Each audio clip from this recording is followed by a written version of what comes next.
পর্দাগুলি আমাদের সমাজ থেকে সরে গিয়েছে। এই পর্দা সরে যাওয়ার কারণে আমার সোনার ভাইয়েরা, আমি আপনাদেরকে দুটো একটা উদাহরণ দিলে বুঝতে পারবেন। দেখবেন এই যে দাড়িওয়ালা চাচা যদি হয়, নামাজি যদি টুপিওয়ালা হয়, তার দেখলে মাথায় কাপড় দেয়, শরীয়তের কোনো হুকুম আছে নাকি চাচার দাড়িওয়ালা টুপিওয়ালা দেখলে মাথায় ঘোমটা টানতে হবে? আর দাড়ি গোঁফ যদি না থাকে তার থেকে সরে যেতে, তার কি করা হবে?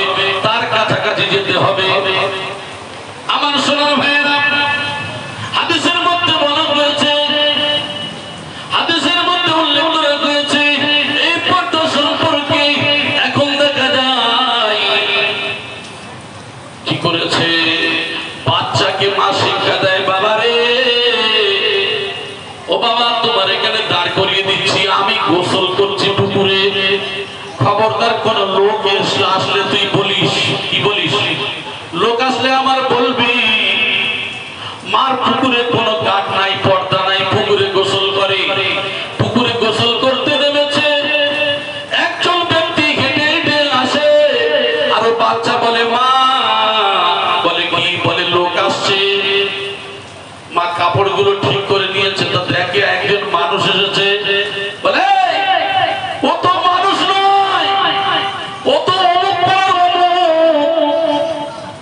তারপরে একজন আসছে, আবার বলে মা লোক আসছে, বলে ওটাকে, বলে লোক আসছে। যখন মা আবার কাপড় ঠিক করে দেখে, বলে তুই কি জানিস না ও কি লোক নাকি? বলে ওকে, বলে অমুক জায়গার অমুক পাড়ার ওই ব্যক্তি। এখন একজন হুজুর হেঁটে আসছে, হুজুরের মাথায় টুপি আর মুখে দাড়ি হেঁটে আসে, বলে তো আমাদের পাড়ার ইমাম সাহেব, এ আমাদের পাড়ার হুজুর। তা ছেলেটার কিছু বলে না, মা তো দুবার ধমক দিয়েছে, এ চুপচাপ রয়েছে।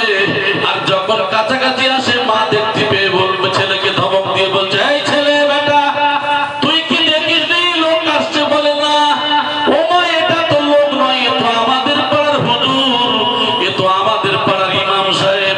বলে এই বোকা কোথাকার, এইগুলো হলো লোক। কি এইগুলো হলো লোক? বুঝতে পেরেছেন? আজকের ছেলে কেন বাপের ভাত দেয় না, মায়ের ভাত দেয় না? কেন ছেলের পেট থেকে, মেয়ের পেট থেকে, আজকের আমাদের বিবির পেট থেকে কেন এই মাল বার হচ্ছে? বুঝতে পারছেন? এই প্রোডাকশন, পর্দা ছাড়া প্রোডাকশনের মাল। না জানে দোয়া, না জানে উজু, না জানে গোসলের ফরজ। যদি বলা যায় খালেদার মা গোসলের ফরজ কটা বলো না? গোসলের ফরজ আবার কি রে বাবা? কেন আমি পুকুরে যাই, পুকুরে গিয়ে কি করি, ওই উজু যেরকম করে উজু করে টপ টপ করে ডুব মেরে আমি তো চলে আসি। ওরে খালেদার মা, 50টা ডুব দিয়ে তুমি সাবান 100 খানা মেঘে ফেলো না, তোমার গোসল ফরজটা আদায় হবে না। গোসলের ফরজ হলো 3টি। কটা বললাম? 3টি। এই গোসলের ফরজ হলো গড়গড়ার সহিত কুল্লি করা, নাকের নরম মাংস পর্যন্ত পানি পৌঁছানো।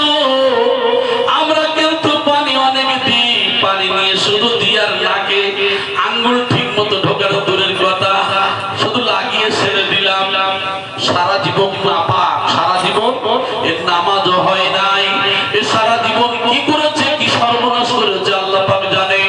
আমার বলার উদ্দেশ্য হলো, গোসলের ফরজ যখন হয়ে যাবে, আমার মা বলুন আর পুরুষেরা বলুন, যেই বলুন না কেন, গড়গড়ার সহিত কুল্লি করবে, আর নাকের নরম মাংস পর্যন্ত পানি পৌঁছাবেন।